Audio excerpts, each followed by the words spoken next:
Game ka na ba? Kung gusto mong magsulat ng sports article na hindi lang stats ang laman, ito na ang quick tips para sa'yo. Hi guys, Kuya Mikong here. Welcome sa ating Campus Journal 101. Pag-usapan natin ang sports writing o pagsulat ng balitang sports. Ano nga ba ang sports writing? Ito ang pagsulat ng kwento tungkol sa sports events. Hindi lang scores, kundi yung action, emotion, at impact ng laro. Tandaan ang mga key ideas na ito. Timeliness. Fresh dapat ang balita, lalo na kung game results. Accuracy.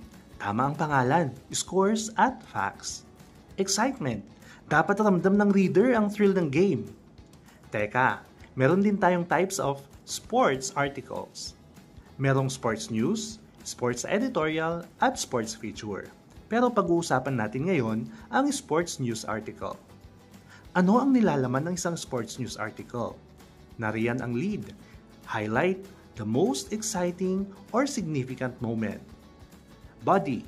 Ikwento ang buong laro. Sino ang players? Anong nangyari? Anong turning point? Naglagay ka rin ng quotations mula sa mga interviews sa mga players and coaches ng both team. Ending. Resulta ng game, player highlights at pwedeng preview ng susunod na laban. Sa sports writing, ikaw ang tagakwento ng laban, so bring the game to life with every word. For more Campus Journal tips, please like, follow, and subscribe.